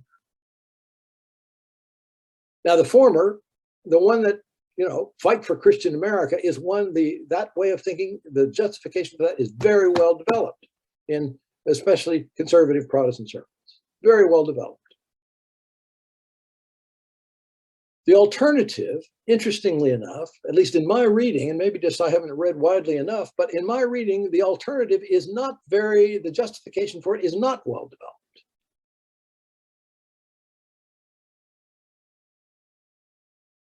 However, there are places where it is, I think, interestingly engaged. And one of those places is the piece that I'm going to be asking you to read for next time. That's Nick Wolterstorff's piece. And I want to say just a word about him. I think he is the most obvious candidate for characterization as a major Reformed political thinker in our time. Nicholas Wolterstorff. Philosopher who taught for many years at Calvin College and then subsequently at Yale Divinity School. And he's written a book, which is right in the tradition of Reformed political thought, called The Mighty and the Almighty. Or you can get that, I'm not sure which it is. The Almighty and the Mighty, or the Mighty and the Almighty, one of those two. That's the title of his book. But in this essay in particular, you are going to find him arguing for a kind of Christian response, and he characterizes it specifically this way: to the challenge of religious pluralism. To the challenge of religious pluralism. He directly meets that challenge, which is the opposite of the fight for Christian America idea. And the great thing about the essay is that he provides rather good reasons, I think, if you're inclined to move in that direction. Unlike just saying the other way is wrong and we should not be combative. Why not? Why not? And Wolterstorff provides an answer for that question. One of the other pieces I'm going to ask you to read is by Richard John Newhouse. And he is on the other side of this argument. And the interesting thing is both Newhouse and Wolterstorff, those two pieces were done at about the same time, the late 1990s and early 2000s. I think you will find them in different ways prescient, that is forward-looking. Newhouse was a Lutheran, rather conservative in his politics, who eventually became a Roman Catholic. And it's no accident, I think, that he has that kind of theological orientation. He is providing a far more sophisticated defense of the first of those two positions that I outlined. So next week, we're going to talk more specifically about the religious dimension to this problem that we have begun to talk about today. And needless to say, I'm going to be very interested to see your reaction to those arguments. But for now, let me stop and invite your comments. So I invite you to raise your hand with the reactions button at the bottom if you can, so we can see your hand up without having to constantly wave it. And so, yeah, Betty, you have a hand up. When I look at the current political crisis, it seems to me that there are two factors that you haven't mentioned, one of which was mentioned in the reading, and that is, I think it was the article about James Madison, that democracy is based on the assumption that the citizenry will be educated, will be knowledgeable. And it seems to me that we have a crisis of lack of information about public matters, public policy matters in our society, that causes the electorate to just not understand what the issues are, the complexity of the issues. I have a good friend who, in her retirement years, she volunteers to tutor people who are seeking to become citizens, immigrants who are trying to become citizens. And she showed me the curriculum one time that she uses in tutoring these people, and it was very impressive, very sophisticated. And I just know that a huge swath of the American society has no clue about some of the basic aspects of our political system, about our government, about the way American society functions. So it seems to me that the lack of education, civic education, is part of the crisis that we have. So that's one thing. The second point that I wanted to make is that it seems to me that one of the reasons that people are grasping for alternatives to our traditional system of government is that the current system just doesn't work. Things are just a mess. We sit in front of the television at night and we bemoan the fact that that Congress doesn't get anything done, that the Supreme Court is now in a crisis, that the elections are in a crisis, that it's just, there are so many things that are not working. And so it seems to me that concerned citizens look at the current state of affairs and say, well, let's try something else. You know, let's try a military regime, or let's try a smart autocrat. So those are two comments that I would make. Let me just make a couple of observations, both of which I think are on point. Your points. I want to add to what you have said about the first point. It's not just lack of information; it is misinformation. That is and I would not have said that. I don't know, 15 years ago. I certainly would not. It has just become something that is so important in our public life. That is sort of a complication of what was a concern, a long time ago in the 19th century and even the 18th century, about the lack of information, the lack of education among the mass of the population. And in the 19th century, there was this hope that if we just provide good public education for the population, that problem will be solved. But misinformation adds to that problem substantially. So I don't really have anything very fresh to say about that point, except what you've already said. The second is, actually, you've articulated what is arguably the most important rejoinder to all those of us who say government is complex and needs to be complex. Democratic government is not a simple thing. Realization of a democracy, of a democratic republic which is stable, which endures, which commands the respect of the population on an ongoing basis, that requires a complicated machinery. The rejoinder to that is, well, it's very easy for a complicated machinery to become so manipulated and complex that it creates paralyses in government with respect to important aspects of public life. And that has always been, I think, the challenge of those of us who believe that the constitutional form of democracy is preferable. I think Doug is next. I was just wondering about the internet and social media. Is the fast rise of Twitter and so forth, what's the relationship between that and the rise of the crisis in democracy? I think it's a big part of it, and I mentioned it so little only because it's not something about which I am terribly well informed. But let me add to what I just said in responding to your point as well.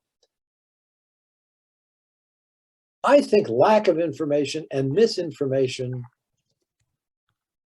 as problems can't be left to stand alone. You have to ask the question, why would somebody be willing to accept, in particular, a lack of information or misinformation? And I think the answer is that people who are willing to sort of allow their minds to be shaped in that way that's a product of something else. That's a product of some deeper feeling that they have, that they are not, their needs are not being well served. And so they seek out misinformation as a kind of confirmation for whatever biases they had to start with. And are not interested very much in being educated, Betty's point, are not interested at all in being very well educated about the things that matter. I'm sorry, I don't have much more sensible to say about that, and it's a very important issue. I believe Wayne is next.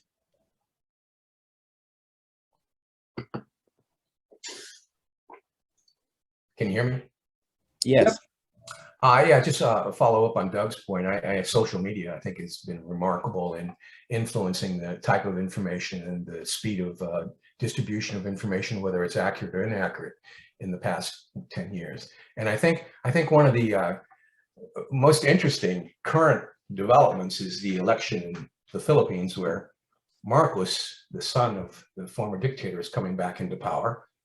And to me, it's absolutely remarkable. They were able, through media, the country is very, very much attuned to the internet and media, and they're very savvy.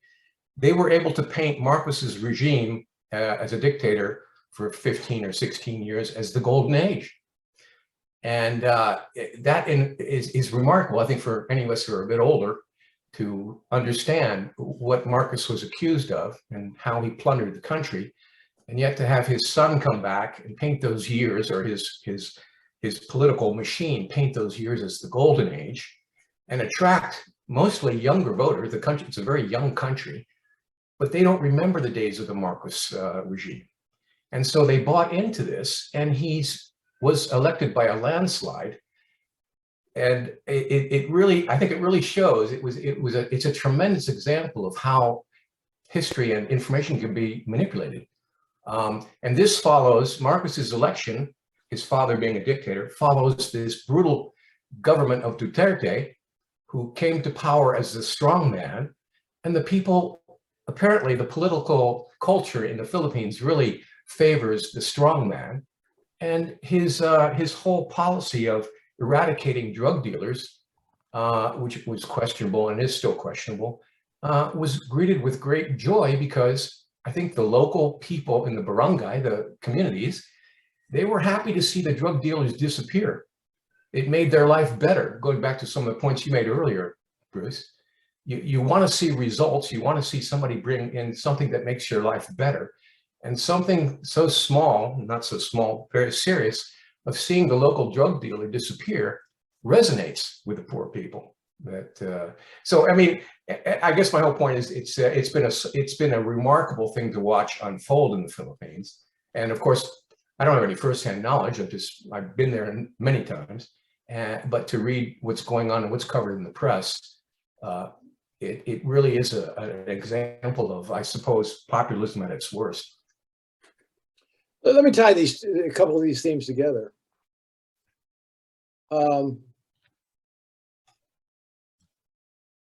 If government is not working well, and people are experiencing the inadequacies of governmental responses on many different levels, And somebody comes along who, with reason or not, says, we can do this better. Give me power. That has been historically a very, very common source of dictatorships in societies that have got any degree of popular participation. So, and I think it's pretty obvious that social media magnifies the possibility of doing that. Let me leave my comment there. I believe Doris is next. I was just going to say that it seems to me that that probably all of the things that you've talked about so far are at play in this current crisis that we have, especially in our country. I think that as a big part of it is status anxiety, the desire for control, I mean, it just seems to me that all of the things that you've talked about in this whole discussion about populism have been really the things that are at play here in our country today.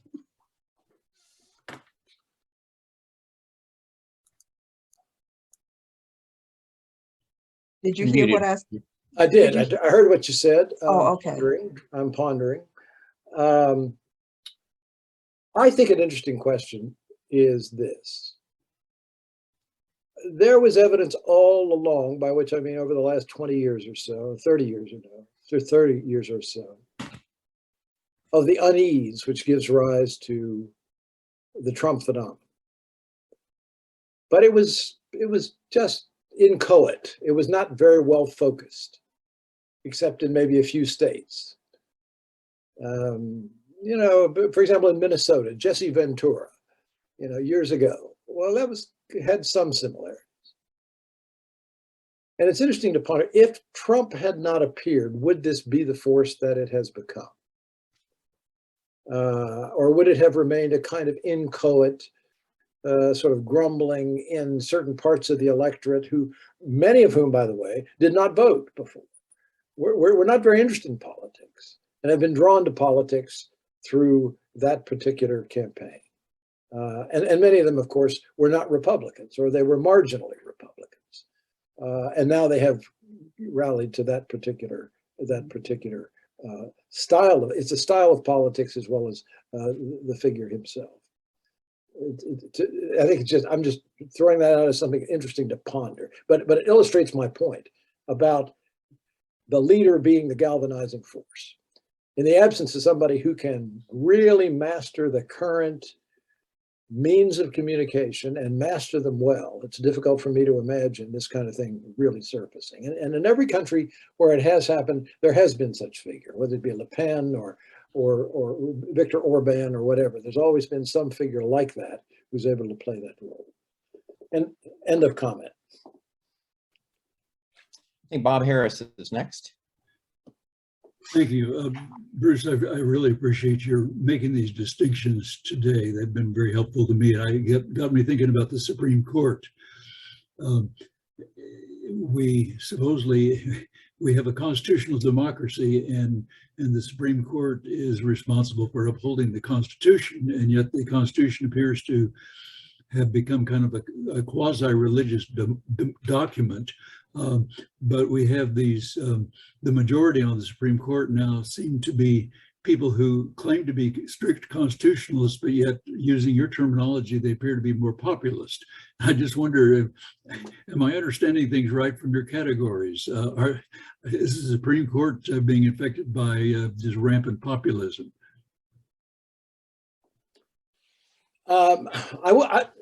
The answer is I wouldn't put it that way, and maybe I need to think about that some more. I take your point, but I will say this.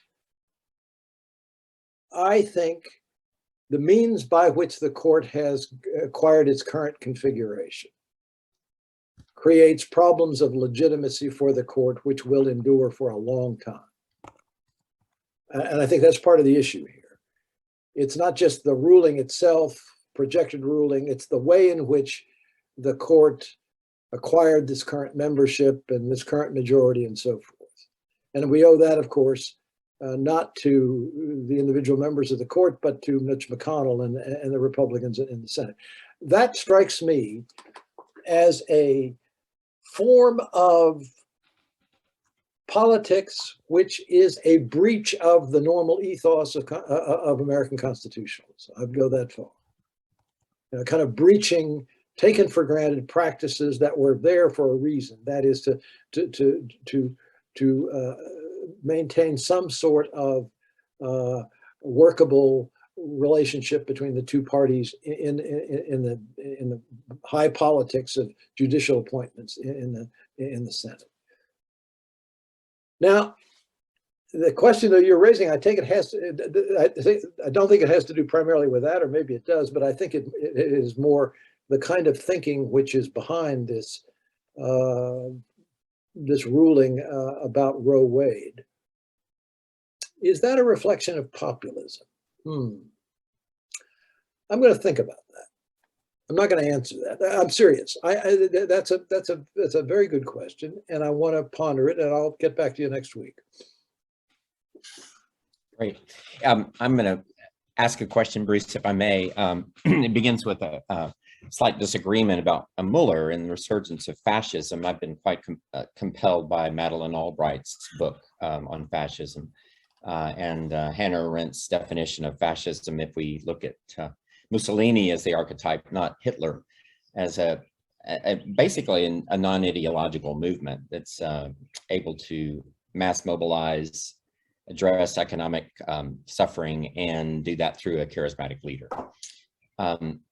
And I only say that in part because of what I think our choices are, and this is really towards next week, as I look at churches and religious traditions trying to respond. We have that whole, as you mentioned, that whole neoliberal or the globalization, the neoliberal economics of globalization side, which has disenfranchised a lot of people that looked to Trump.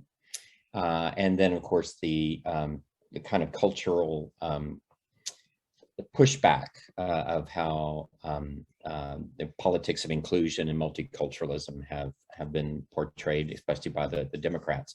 So the cultural side and the economic side, it strikes me that we've got strategies, religious strategies, that at some level have to address both sides.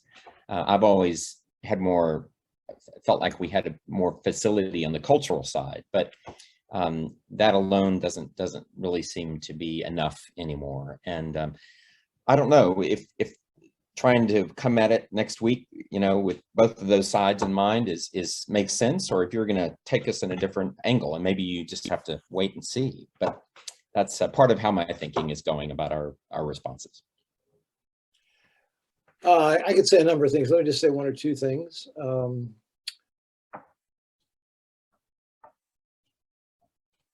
I think, first of all, that the problem with liberalism is what I said before, the privileging of liberty, personal liberty. And by the way, it's not just personal liberty, it's liberty for corporations, it's liberty for all kinds of entities. And the really strong suspicion of anything that would strike as tempering that impulse in the name of other values. I think other values need to be at least equally emphasized, foremost among them social justice, the respect for the common good. I think a certain kind of cultivation of virtue in our politics is entirely appropriate, and so forth. In other words, there are multiple goods that should be treated with equal respect to personal liberty in our politics, and that means what? Some compromising at times of personal liberty. I think that's the difference I'm getting at here. I think if you conceive of constitutional democracy as something other than liberal democracy, you have a basis on which to complicate in good ways the number of values and the kind of values that you base your policies on. So that's the first point. And I hope that point is relatively clear. And by the way, if you had multiple parties, as in some parliamentary systems in Europe, you would see that immediately. The Social Democrats stand for this, the Liberal Democrats stand for that, and so on and so forth. And their interplay would be designed to make possible a set of public policies that reflect multiple values, not one. Well, I would defend Muller's characterization of the challenge of our own time as being something less than a fascist challenge. It may become a fascist challenge, but it's not now because of the things he lays out there about the policies they pursue. The policies that they pursued in some respects are almost, I love what characterization he said, and Trump is a perfect example of this. It's almost as though personal greed is more important than ideological considerations. They're kleptocracies in many cases. A kleptocracy is not nearly as ideologically focused as a fascist regime would be.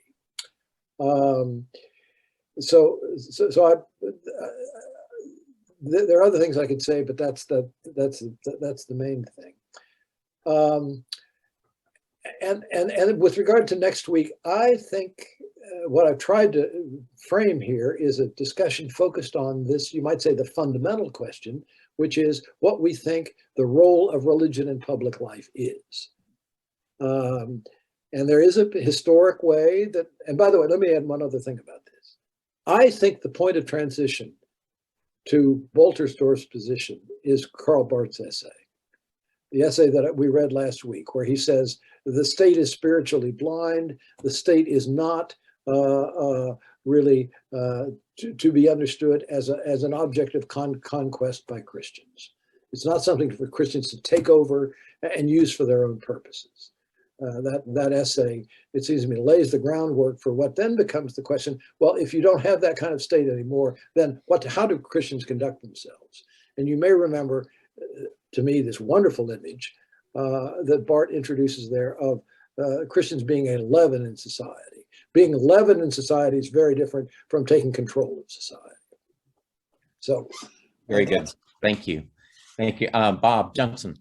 Oh, real quickly, like everybody on this call, I have friends going back to high school classmates, people I served decades with in the military, dear friends, close people, know their families, know their children, and have come to a place where it's very difficult to even talk to them, people I go to church with, because of this remarkable divide that we find ourselves in today. One word I hear described, I hear to describe that divide is tribalism. Somehow that resonates, but I'm not sure why. Bruce, is that a useful term? I would say yes, it's a good term as long as we don't treat it as an insult to tribes. I really think it's not a bad characterization. But let me add, Bob, thank you for the opportunity to make this point. I don't find myself many times in a circumstance where I would have to explain to somebody on the other side, as a Christian, why I think the way I do. Frankly, I hope that there will be more opportunities of that kind in the future. And I see this exercise, one of the things we're doing here is to prepare ourselves for that conversation. Why do you think that way? And I would say, in my case, it's because I think the position that I hold is rooted in something which is not only right, but got a long historical lineage to it. So that, but tribalism is not a bad way to characterize this. Great. Adrian. Thank you. Our whole discussion today and the forces that are weighing against each other brought back, Bruce, a memory of the first book. Bruce and I were in a book club for several years we've been. And the first book we read, I think the first book, Robert Kagan's book, The Jungle Goes Back. Yep. And so I'll describe to everybody else sort of what that is, but I think I see it as applying here. That traditionally, up until what, the 1930s, 1940s, maybe after World War II, the world was dominated by dictators, autocrats, income inequality. Name everything's wrong today. The world, I mean, from back pre-Jesus time, that's what the world, that's what human nature was like. Coming out of the war, there was we faced two very serious examples of that with the Japanese and the Germans, Nazis. There was a period of maybe 50-year period, Bruce, I forget what we ended up thinking it was, 50, 60-year period, where liberal views and equality and movement towards some of the goals that we've been thinking ought to govern. And the theme of the book is that the jungle, that what was before, is growing back. And that we ought not to be too surprised that those same patterns of human activity driven by self-interest and pretty much anything you want to go past that. So how do you think, if that has any validity, which I think we read the book and thought that it did, because it's pretty obvious that something like this happened, how does that fit in? In other words, is this just a doomed effort? And we are just, Hungary,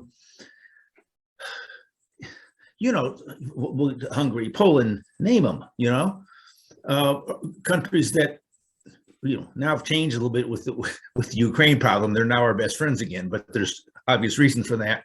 What do you think about that? I mean, is this really just human nature writ large over a century? And we're just trying to fix it all, not fix it, but try and understand it in this year or this 5-year period, whatever. Well, a big question. Let me just nibble on the edges of it in the time I've got. First of all, that's a good book to read. It's a depressing book, but a very good book to read. Robert Kagan, is a guy who writes on geopolitics, and it's a very accessible book. I think Adrian and I will agree. It's an easy read, but a very provocative book called The Jungle Grows Back. And it touches on something that I have not been able to get into here. We've only had a few weeks after all. But that is the complement in the sphere of international relations to constitutional democracies is a certain kind of international order. Let me say that again. The complement to constitutional democracies is a certain kind of international order. And it's an international order which is linked to some of the same themes, above all, the rule of law. And it's no accident that the countries which sort of were most active in creating constitutional democracies were active in trying to create, they started without success in after the First World War, in a more determined and sophisticated way after the Second World War, to create an international order based upon rules, based upon institutions that were designed to what? Keep the jungle from growing. Push it back, push it back.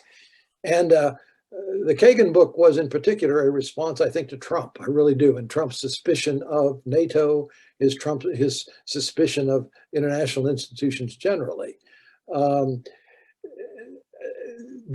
question of whether or not this is kind of inevitable, that is the defeat of constitutional democracy as an experiment, the defeat of the international order which has gone with it, is inevitable. Who knows, Adrian? I'm inclined to say it's more, the jury's out on that. But I'll tell you one thing is that's not anymore can be said with a straight face, and that is, if we just keep on trucking forward with international trade and international economic development, the political problem is going to solve itself. that it seems to me is no longer a plausible idea for a variety of reasons. But the only other thing that I can say at this point, Adrian, is I have taken some solace. You've given the proper qualification to it. I have taken some solace in the kind of resolve that has emerged in the West in response to this invasion in Ukraine. I have frankly, in part because of the Kagan book and others, I've been a little bit surprised by that. And I don't know whether it will endure, but I think it is absolutely the case, and I just haven't had time to develop it, that there is an international order going all the way back, believe it or not, to the 16th and the 17th century. Our forebears were very attentive to this. There's an international order that has to exist in some form to complement and secure the prospects of constitutional democracies. Thank you. Draw your own water, Mike. Get your best temperature, okay?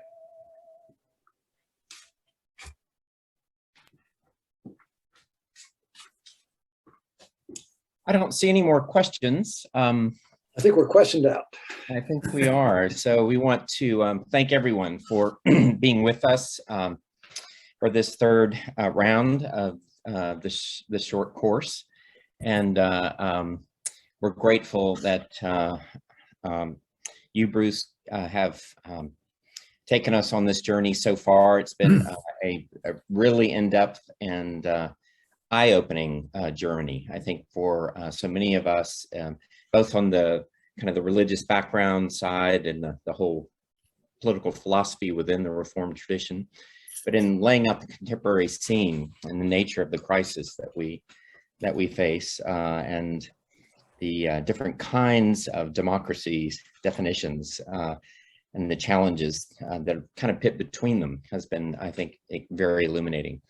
I've really appreciated everyone's questions and comments, and it's creating a learning community around this issue has proven itself, and we're deeply grateful for all of you.